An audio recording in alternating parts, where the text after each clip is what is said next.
Howdy folks, Little John out in the brewery, sort of doing two tasters. Going to do one proper tasting and a little bit of an introduction tasting. So what we're really focusing on today is the all-in fresh wort kit, the Legbreaker IPA, which was done in the Firmzilla, and played around with the dry hopping using the jar, the collection jar underneath for supposedly dry hopping nice and without any oxygen and all the rest of it. So before we get into it, big shout out to Little John's Patreons. Guys, thank you very much for your support. As always, links down the bottom if you're interested in having a look at what Patreon's all about. If you're a subscriber to the channel, thumbs up to you as well, thank you. If you're not, hit the subscribe button down there in the corner and ring the little bell next to it. That way you'll get notified whenever any new videos are up. You won't miss anything that's going on with Little John. Other than that, if you're sitting there watching, you like what's going on, hit the like button as well, because that thumbs up helps me out, keeps the channel going. All good. Let's get into it. So, as I said, all-in brewing fresh wort kit, the Legbreaker IPA, the one that sat in the background of the video when the table was in the other direction for quite a while before she got done. I'll post a link up the top corner there to brew day. But basically, she was brewed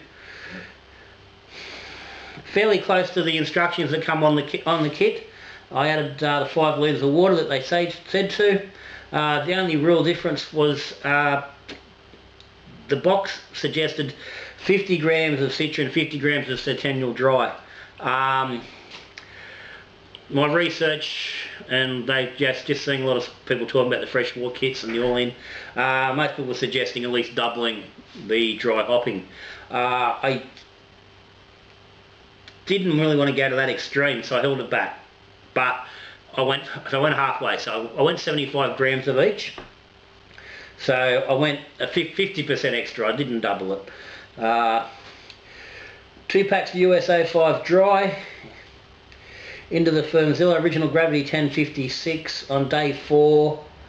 Sorry, that was set on 12 psi. Day 4 was dry hopped in the collection jar. It was purged of any oxygen before it was put in, and then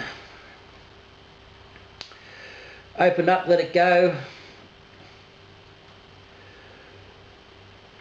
So that was day 1st, the 20th.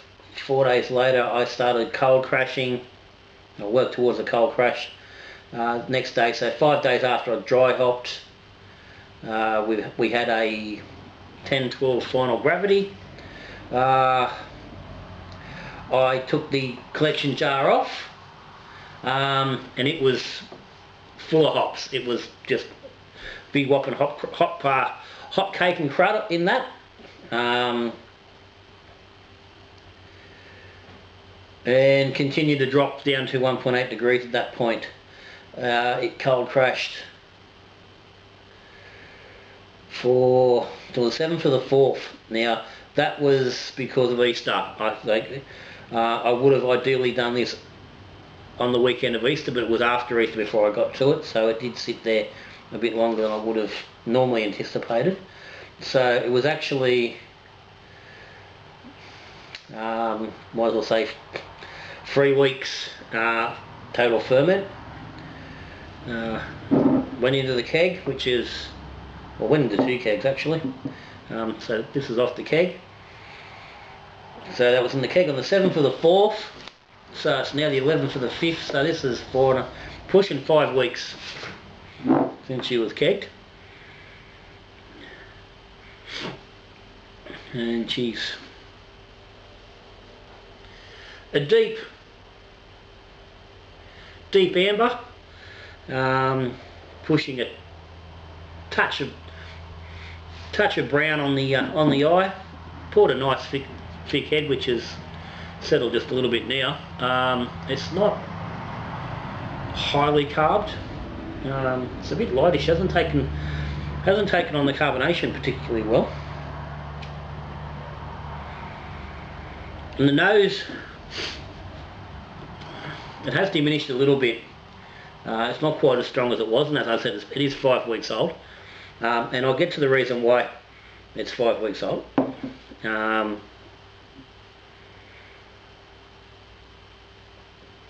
have tried this one a few times over the last few weeks, and I was letting it get to here. The reason being, and it's what I can smell on the nose now, there is it's a very malty,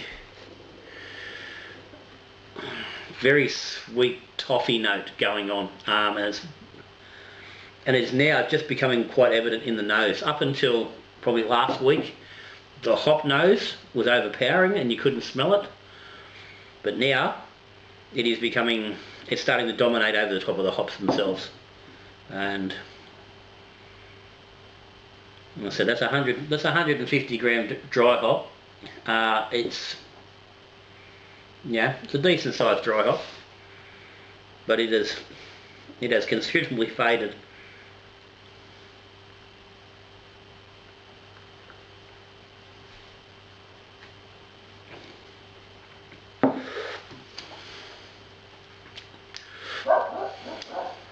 Okay. Now, as I said, there's that toffee sweet malt, and it's been in the flavour all the way through since the end of fermentation. It has been there, and it was probably, realistically, it was probably there when in the original hydro sample when I actually put it on the day I put it together. There was quite a strong malty sort of a note.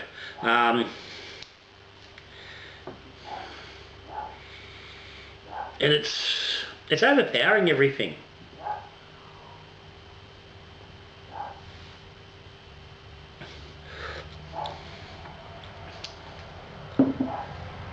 Which I think is a shame, because I think there's I think there's a decent beer under there. But whatever's causing this note to come through, it's taking away from the enjoyment of the beer. It's got a nice malt backbone. As I said, this has been here since day one, and this is why I was letting this go. I was hoping that whatever the issue would settle with a little bit of age, but it hasn't. It's just there. It stayed there. It hasn't moved. It hasn't gotten less. It hasn't softened up. The beer hasn't come around it. So, which leads me to think it's something in the original beer. I had an inkling up early on that perhaps there was some oxidation going on, and with it being my first use of the Firmzilla and the collection jar and the Persian, that maybe I just hadn't been careful enough with it, and perhaps there had been some oxygen in. But that's the same colour it's been since day dot. It's clear. It's not showing any of the classic signs of oxidation. It doesn't have that wet cardboardy sort of a smell that you get. It's just a very strong, sweet, toffee sort of a nose. 2 packs of USA 5. It was a good pitch. I don't know whether it's sitting for that, it's 7, it's almost 2 weeks that it's sat after the dry hops were taken off. So I don't know if they're having some sort of impact, but it doesn't taste like a hop thing.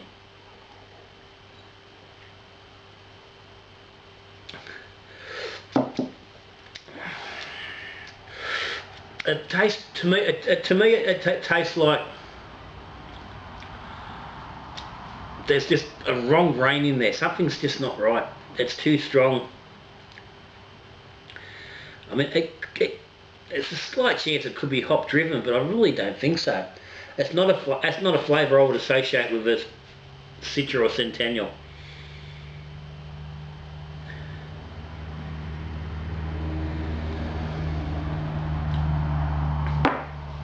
Believe me, as I said, it's a shame because there seems to be a reasonable beer there. You can drink it.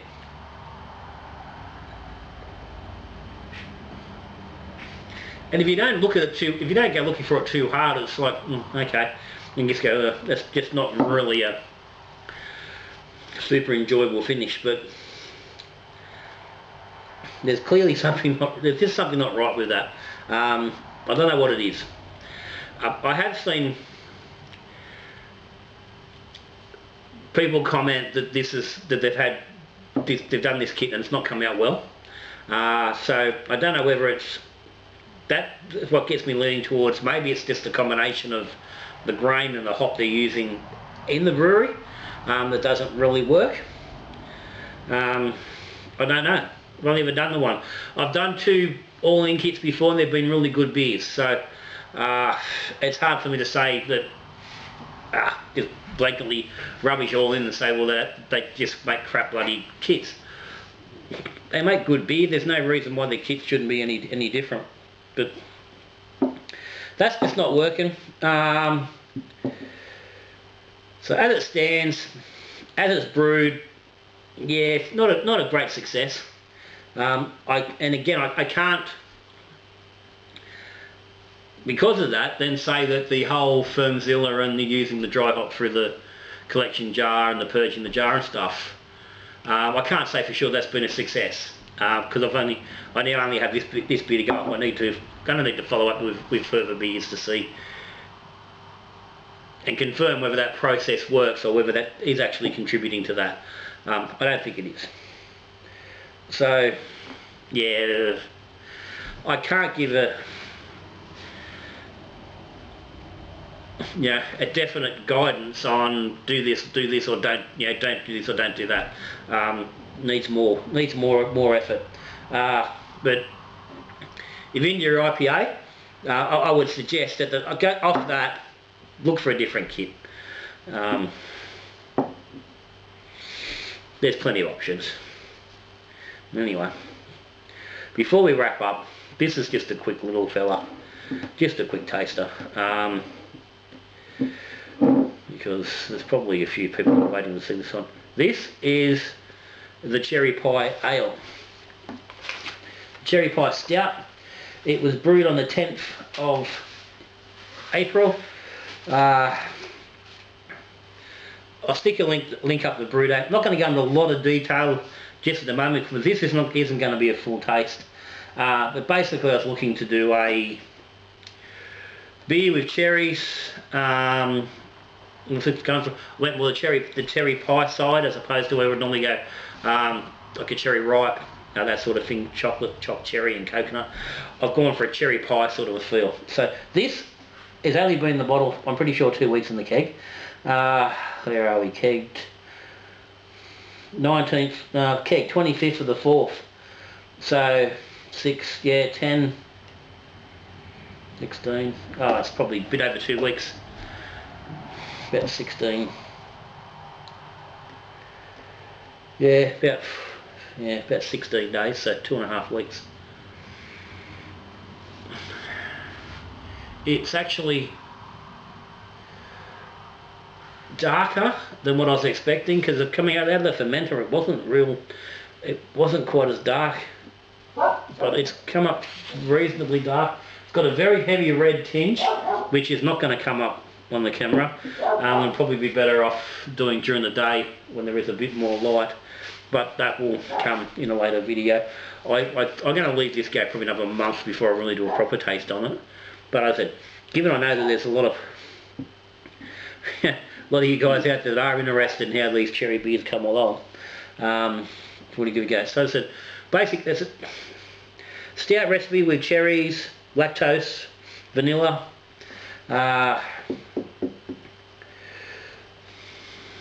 so trying to push into that. So I pushed into that pastry sort of a stout sort of a thing.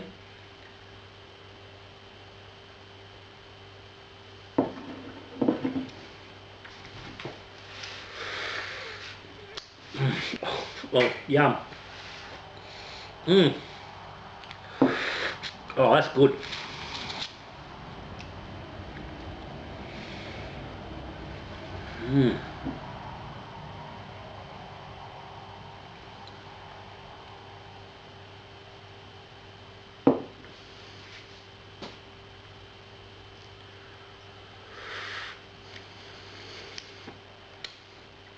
That is yum.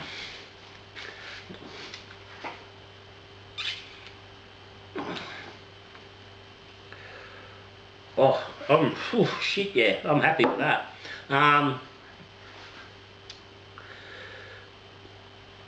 It's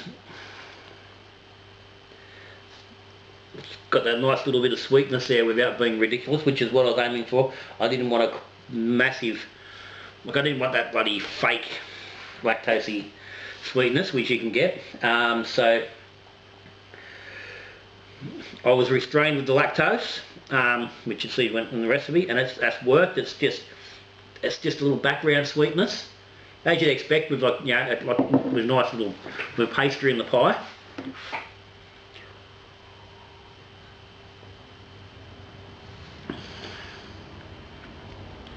The vanilla's just floating across it. Again, it's there. You can notice it, but it's not. You don't go, oh, vanilla, but you can feel. You just know it's there. The cherry, same thing. It's not big in your face, but it's there. Touch of that pastry sweet. It's really, as it is right now, everything that I was looking to get in there is there. Bit of that sweet pastry, yeah, the background sweetness from the lactose, the vanilla tones. If anything, of anything that's not really forward, it's the cherry.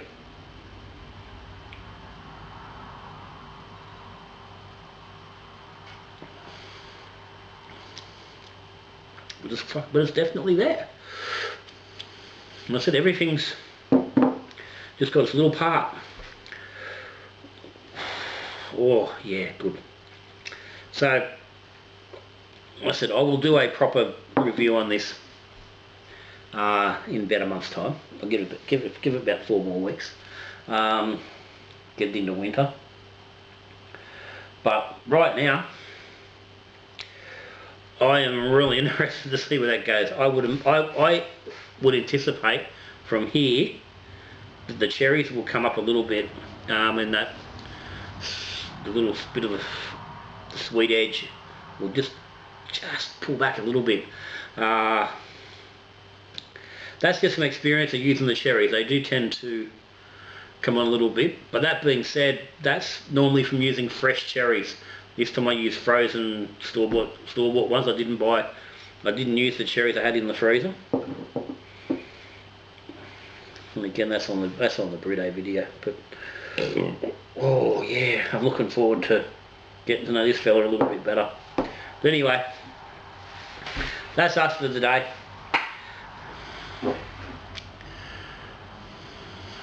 That's brewing for you, isn't it? One, oh yeah. We get these oh yeahs all the time. Yeah, it'd be great, but sometimes you've just got to accept you're not always going to get the absolute bloody duck's nuts all the time. That's me, Little John. That's it, freshwater kit, all in, Legbreaker, IPA, American IPA. Yeah, that's it. I'd avoid it, go for something, look for an alternative. So I don't think that one's particularly working. But anyway, comments, questions, down the bottom as always. Patreon subscribers, everybody, cheers. Great to have you along. So until I see you again, we're brewing beer, drinking beer, well, fuck, just talking beer, good brewing.